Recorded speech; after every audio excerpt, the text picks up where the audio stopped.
gone off, and because of this spray of oil, and then the oil has taken a hat. Alessandro Giretti, the driver of that one, young French racer, doing great things in GT racing around the world, running in 11th, so make that 12th place. It was 11th before he slid off the side of the circuit, but to get that deep into the race, and again, just got to stretch 25 kilometres around the circuit. You can't always have the fire tenders at the right place, but they're getting there as fast as they can. Driver out of the car. I think your point about it going off on its own oil is a very, very prescient one there, Joe, because it wasn't that wet or slippery. I mean, we've had the rain, but the fact that the top teams are quite happy to go out on cut slicks means they don't think there's too much. But the yellow Porsche is sitting at the side of the circuit, and already they've got the extinguishment on it. Over and out for them. But again, these things could just change the proceedings in the race. I mean, the thing is, Bruce, he did whack the barrier with the left-hand side, which can dislodge the drive shaft, which can then have a spray of gearbox on it. Pure speculation here, by the way, everybody. Yet to be confirmed. But it's very rare to see a car just burst into flames like that. Remember, the engine on a Porsche 911 is at the back. It's all at the back, engine, gearbox, etc. And, yeah, it's very rare to see things like that happen. But, yeah, undoubtedly that car out of the race there, unfortunately.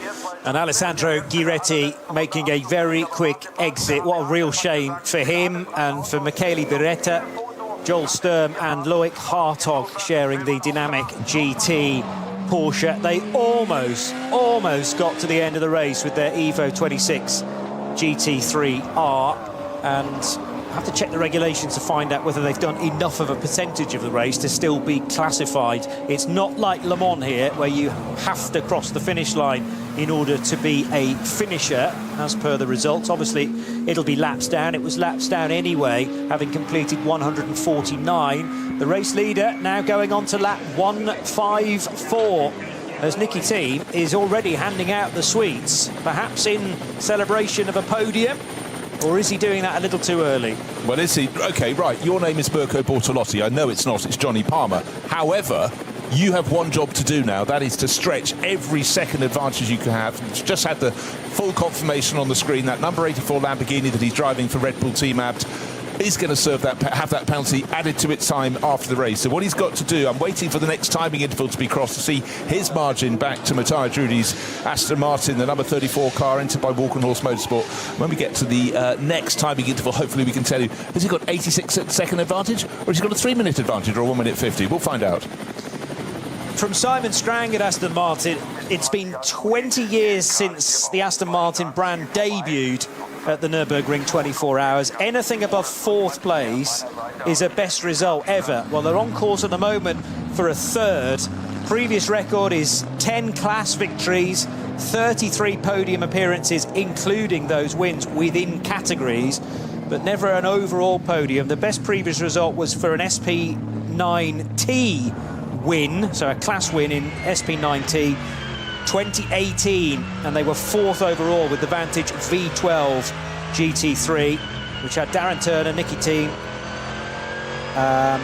Maxime Martin and Marco Bortolotti? No, Aston driver. Sorensen. Marco Sorensen? Yeah, Marco yeah, Sorensen. See, Stanley puts messages in with the first names of everybody, and my memories, of course, a lot of those drivers aren't in this race this year. Well, I've kind of got into a mould of the 2026 running. You didn't get enough sleep, Johnny. Well, that's true. You're a 16-hour-a-day boy. I'm a 16-year-old. You are in disguise, yeah. 16-hour day. That rain's looking even heavier out there through those sweeps just out of Bergwerk. Yeah, but the absolute conundrum at the moment is we just need to define that gap. 86 seconds to be added to Mirko Bortolotti's time. He cannot back off, because I'm just waiting. Is the car behind? They're chasing Matteo Drudi. Is he 87 seconds behind or more? We'll find out. So both of them in the number 84 Lamborghini and the number 34 Aston Martin from Red Bull and Walkenhorse, they have got to just keep that pedal flat to the metal, and between them they're swapping. It's 87. It is 87 seconds. Ho, ho, ho, you can't make it up. The other thing to remark is that we here at the Radio Show Limited network of channels love bringing this race to you annually, wherever it fits in the motorsport calendar, and this is now 20 years consecutively that we've been able to bring this race to you. In the early days with a lot of help from Aston Martin Racing, and they've always been huge enthusiasts of what we do, with thanks to David King in previous years, providing hospitality for us, and now on the world feed. So very, very happy to be celebrating 20 years with so many of you as well, who've been watching it and enjoying it with us. And I hope that our service can rather amplify, increase your enjoyment of it by sprinkling a little bit of knowledge here and there. It's a little bit. It's what we call alternative knowledge. Something We like give that, it a good crack. Right, the gap between first and second, the number 80 Mauro Engel driven Windward Racing Mercedes, just going around another lap. He's just under 2.5 minutes clear. However, just remember that figure, 86 seconds, and he has to slow down. He hasn't got a problem coming up to Brunchen, but they're all going to have to pass it. But just think, if you've had to come past, the car is then cleared up, and the person who's chasing you has got the green flag wave, they can go past with more vim and vigour than you can. But the gap between second and third is 87.6 seconds. The extra time being added to the car in second, the 84 Lamborghini, is 8.6 seconds. So what's left on the clock? 15.5 minutes, and we're dealing with 1.5 seconds effective between second and third place. Bring it on. Away goes Mauro Engel, heading for Flansgarten, and therefore towards the end of the lap, the start of the Dottingham Hor on lap 154. He's all good for fuel, having pitted that little bit early, and they had the margin to do that. And of course, the earlier you stop, the more actual wiggle room you get for the pit stop point-to-point, timing loop in to out. And it was a relatively hurried stop in the end. Mauro Engel getting a fairly late call that he would be going in the car, and on that lap that Lucas Stoltz was heading in. Plus they had, well, they were a little bit torn between two decisions regarding which tyres to bolt to the Mercedes, but all looks fine for the time being, as the number 3 is now being fitted with Michelin tyres, so it can do the final lap.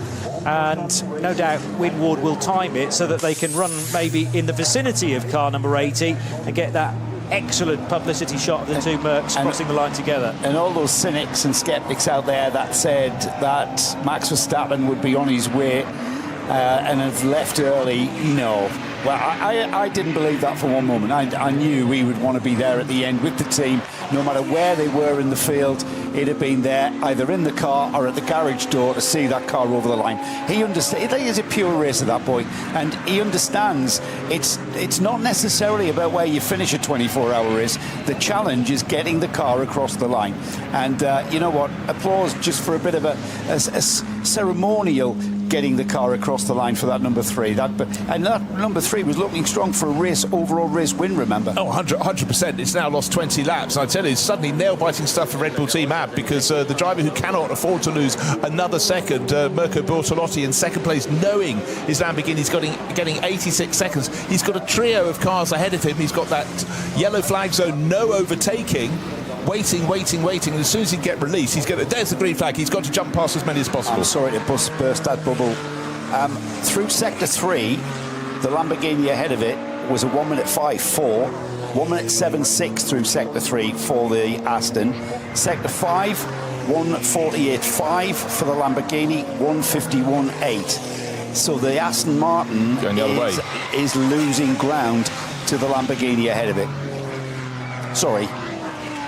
I know we were building tension at the end. No, I'm just going to stick with the tension. I'm sticking with the tension right through to the end. So, whatever interrupts one car can easily interrupt another. We don't have a lot of minutes left on the clock. Just under 13 minutes remain.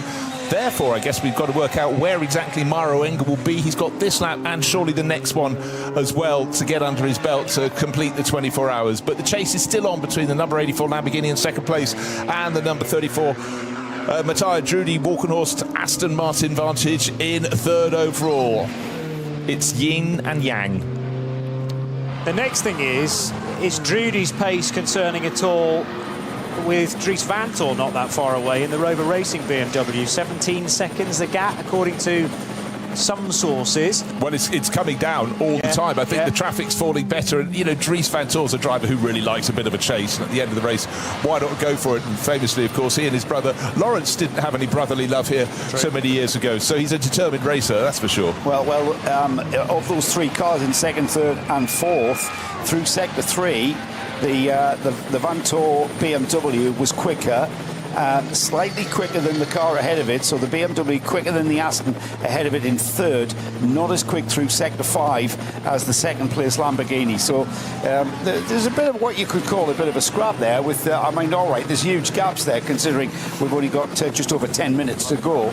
But it's still, all it would take, and especially considering the adverse conditions and the inconsistent grip that we've got out there, it doesn't really take, you take your eye off the ball for a second, you miss your braking point, that gap can be absolutely just in a blink of an eye disappear.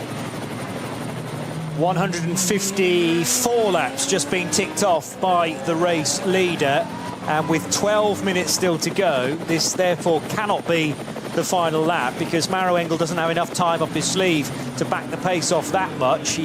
12 minutes that would need to be as a lap to ensure he crosses the line at 3. So it's going to be round this time and then one more, as the Lamborghini of Bortolotti was delayed slightly up alongside. In fact, was there contact with the Renazzo Cayman? There certainly was. That Dayglow yellow Porsche battling with a Mühlner Motorsport car. I don't think those two Porsches were on the same lap, in fact, but one of the Mühlner Cup 2 cars. Breathe in, Mirko Bortolotti and Red Bull Team Apt didn't like that either, as he was squeezed a bit up the curb. Over the line in a moment or two will go Mattia Drudi, and then we'll get another snapshot on this gap between 34 Aston third and the 99 Rover Racing BMW, eager to snatch a podium very late on in the piece. We're starting the penultimate lap for car 34 Drudi. And it's so difficult with that 7th timing sector taking them a very, very long time. You wait and wait and wait for them to come through it, and when they do get through, the difference between them, when I say them, I mean the 84 Lamborghini and the chasing Rover Racing, sorry, Walkenhorst Aston Martin, absolutely down to hundredths of seconds. Still rain speckles on the camera lenses. Windscreen wipers going, it's just there, but it's that rain of the mind in many ways, isn't it, Joe? Easy for us to say in the commentary box. Yeah, absolutely. There's the Lamborghini struggling for grip out on track as well, just coming towards the... it's just completed the lap, hasn't it? Just over 2 minutes, 2 minutes and 8 seconds now behind the leading Mercedes.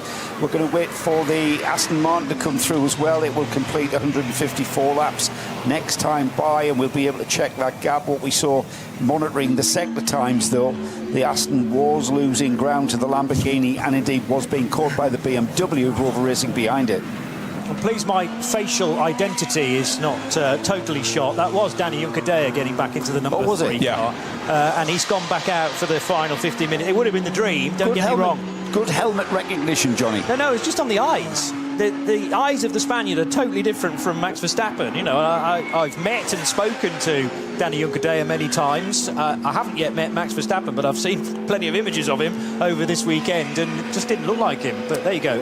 Juncadella back in, and that's quite nice for him to be able to end the race after that major failure on the rear of the number 3 car. Was it a failure? Was it a breakage after a lot of damage, or a lot of abuse through so many hours of action? Here's a question for you both. What is smaller than 86?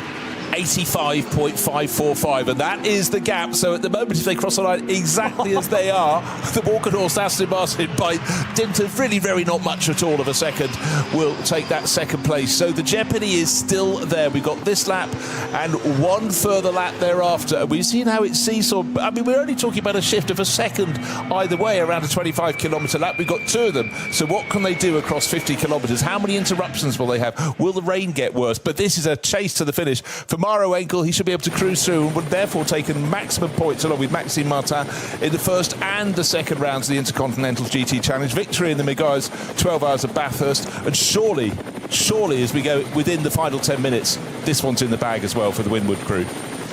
Isn't it? Bruce, what have you done?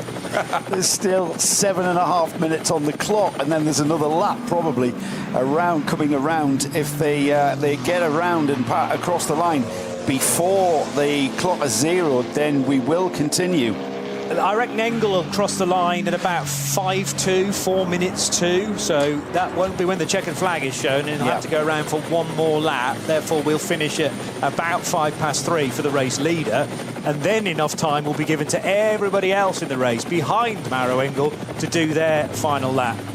So there's a bit of time to go yet, and there's still scope for for some heart-in-mouth moments for AMG fans, for Lamborghini fans, for Aston Martin fans, maybe for BMW fans, although actually the gap between the Aston and the BMW is growing now. It was 17 seconds, it's stretched out to 22.8 seconds.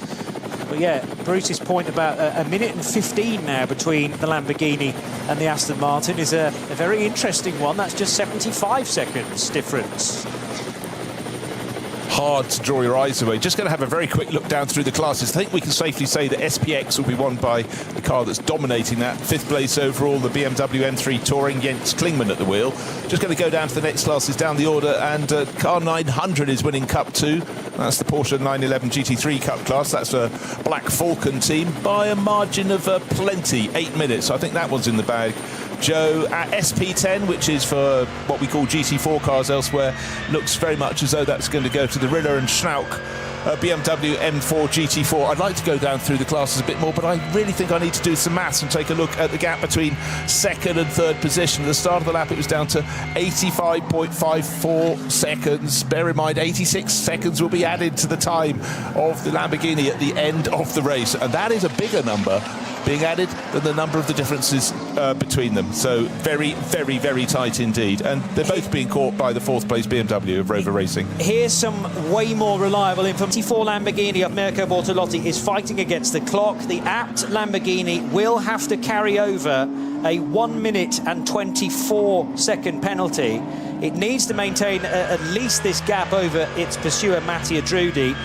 But the problem is that gap's already come down beneath that. So a minute and 24, the lead is now a minute and 9. And the other thing to remember is that Bortolotti's on slick tyres, according to the live ticker, with the competitors around him on cut slicks. So the time is coming down because Drudy's on a much more suitable tyre for these conditions. Yes, but when you get towards the latter stages of the lap, the Lamborghini slick tyres work better.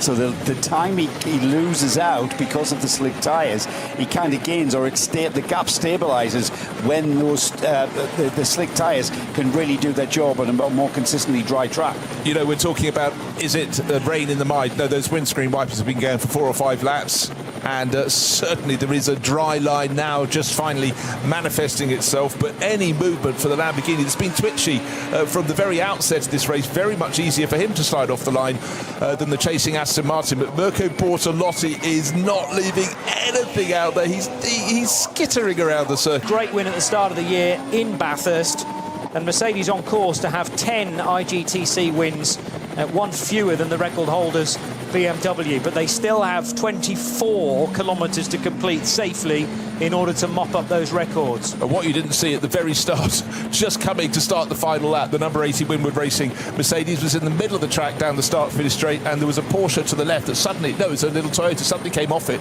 bit of bodywork, bit of tubing, something, and it bounced across the track. Imagine the irony of that, if that just caught out the car that, until its teammate met its problems and parked up, was right in the lead battle. Since then, almost home and hose, but until that checkered flag is greeted, things can still happen here at the Nürburgring. Greasy circuit. Are you on the right tyres? Mirko Bortolotti's got no choice whatsoever other than to thread the eye of the needle, which he does as he comes up towards the end of another lap. He's just coming up towards Tiergarten. He's got to pick his lines. It's a much slower car. Has he seen it? He had to go to one side and then the other. Eventually, it got out of the way. But just bear in mind, we've been dealing in tenths of a second here. He's holding on to second place. 86 seconds to be added to his time at the end of the race. And the chasing Walkenhorst Motorsport Aston Martin is there or thereabouts on the time. It's down to this final lap. The other thing is about the BMW number 99. How close does that need to get to the Aston Martin to snatch 3rd position away from the 84 Lamborghini? It needs to gain nearly 20 seconds, right? Even with the great Laurent Dries Van Toor, don't think that's happening. Well, a minute and 11 takes us, with the 26 seconds it's trailing the Aston Martin. That's over a minute and a half. I'm not sure it's quite as many as 20, but it's still probably okay for the Lamborghini. Assuming, of course, that all of the timings on the various graphics that I can see are accurate. A minute and 14 seconds is now the gap that separates 84 Lamborghini from the 34 Aston Martin. And it looks to be about 26 seconds still it's 28 seconds now. So that for Lambo to get a car on the podium is heading in the right direction, and it will slot in between the 34 Volkenhorst car and the chasing Rover Racing BMW. Yeah, certainly the last lap was very, very good for Matteo Drudi. He's got slightly more suitable tyres. He's got cut slicks versus the slicks on the 84 Lamborghini. And in one of the longer timing sectors, he gained best part of 5 seconds. And bear in mind, the previous lap, they were separated by the difference with the penalty added of just 0.145 of a second or whatever it was. It's still going to be very, very close. But for our race leader, Maro Engel, the sun is shining on him, shining on most of the Nordschleife. And in fact, windscreen wiper is still on now, but that's because I think he's forgotten to turn them off. We've just had a glimpse there of the Windward pit garage there, all the mechanics there. A little bit of a teary eye in one or two. I did mention the emotion of this. You're tired, you're dirty. The sheer emotion of relief that your car is on its final lap, heading towards the checkered flag first. The even bigger relief when it finally crosses the line to take the checkered flag, and the elation of all of that effort, all of that time, energy that's gone in. Because it's not a 24-hour race, it's a 24-hour race with a bit of 24 hours the previous night, 24 hours the previous day and night, working on that car, getting it honed, getting it prepped and readied for this race. And that's all the way down the pit lane as well. There are garages where cars haven't made it to the finish. There are garages where cars are in the midfield, but it's all the same. The challenge is getting the car to the finish over the 24-hour distance. That's the challenge of endurance racing, and that's the emotion we're about to see and already beginning to build on that pit lane. Mirko Bortolotti going to the high side of the Dupre Engineering Audi S3 limousine that runs as a VT2 four-wheel drive car. And congratulations to all at Dupre for celebrating 60 years as being founded. And I think it's 40 years of racing here at the Nürburgring as well, in one capacity or another. Aston Martin skipping its way through the latter portions of Hatzenbach. And just taking plenty of curb. The body language of this Matteo Drudi car is still hustling like crazy. Compare it to Maro Engel, who's much more sedate, knowing he's got a 90-second lead over the Lamborghini, which is likely to be penalised at the end of this race. So the Aston Martin will move into second, and the BMW is still a bit too distant. But one or two sceptics suggest that if the rain's still pretty bad for the Lamborghini further around the lap, and maybe if it reaches some traffic that it's got to bide its time through, perhaps the opportunity for BMW to squeak a podium out of this is not all lost. But the difficulty is it's running out of sectors now on this final lap.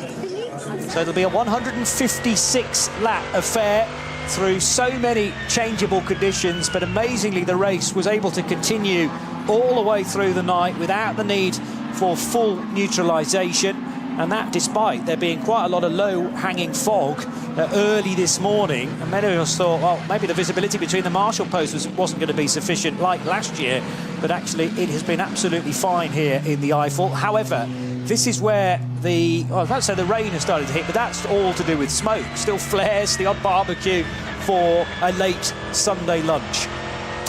Just remember the 84 Red Bull Team Abt Lamborghini started on pole position, didn't get around the Grand Prix loop without harm on the opening lap, had to peel the back end into the back entrance of the pits while all its rivals were heading out onto the Nordschleife, replace a punctured tyre, go round the Grand Prix loop again and play catch-up, and it's been playing catch-up ever since.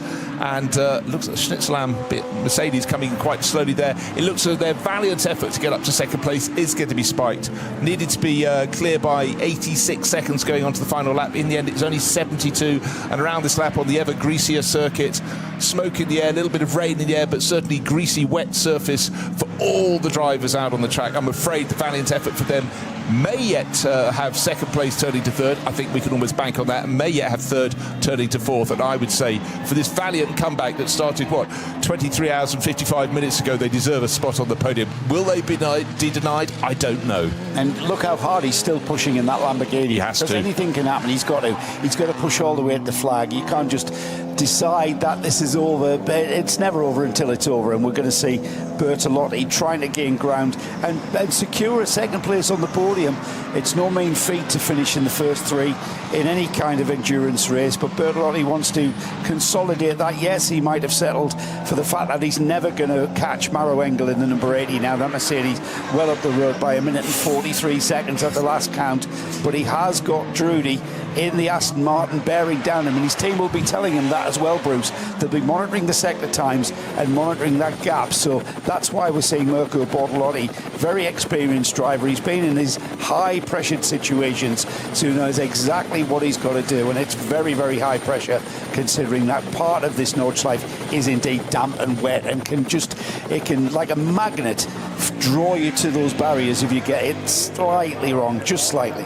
But just as he was coming to the trickiest parts of the circuit, the sort of Her Acht and then the Brunch and beyond, he suddenly got not one, but two, but three, but five cars in the gaggle ahead of them, and he really had to go, I'm coming through, come what may. Now, when he catches them one or two at a time, that's sort of okay for him into the carousel. Sorry, I got him ahead of himself around the lap, because certainly coming towards the clock has passed 24 hours, and our race leader Maro Engel is heading for his first win here. He's along the dotting her. His first win here, let me finish the sentence, since 2016. Be Mercedes' first win since 2016. A brand loyalty is something I admire thoroughly, but you don't get kept on by these manufacturers if you're not up to the salt, and he absolutely is. I mean, he has had so many successes for the Winward Racing crew. They just get stronger year on year. A car limping home along the Dottinger has experienced some great successes through the years, of course, with this brand and formerly with others as well. But Tremlotti, to ensure this car, by the looks of things, will finish third once the penalty is issued for Luca Engstler. Bortolotti driving right now, and Patrick Niederhauser, and we're waiting for the 34 Aston Martin car number for Mattia Drudy for Valkenhorst Motorsport, and he sharing with Christian Krognes, Nicky Thiem and Felipe Fernandez Laza in the Natural Elements by Valkenhorst Motorsport Aston Martin GT3. I'm getting beside myself after being up for 24 hours and witnessing this. So Mercedes from Lamborghini from Aston Martin, but it's very likely that this car will finish in second position. Also, at least getting a finish in the race was the number 3 Mercedes, driven by Danny Juncadella, and that will have been in the same shot as the number 80 car came across the line. There's, by the looks of things, a code 60, yes, for the Aston Martin. Now, is the... Oh, well, that could be the big difference.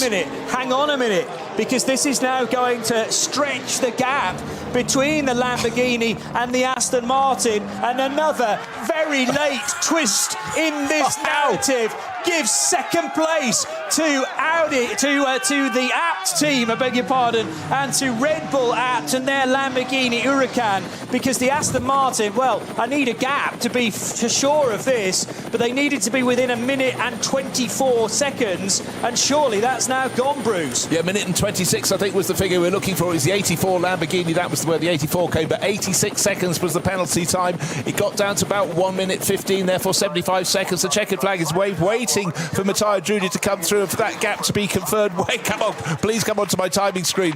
Great job, best result for Aston Martin here, but it was so close to being second place. I don't know if it is or it isn't. How's your screen doing in terms of time split as well? Where is it, Bruce? Still doing the maths on mine, but for Red Bull team out, got the pole position. They locked out the front row. Trouble for both of them. Winward Racing, though, they had 2 bullets in the gun. One fell short, having dominated the pair of them, almost running nose to tail through the night.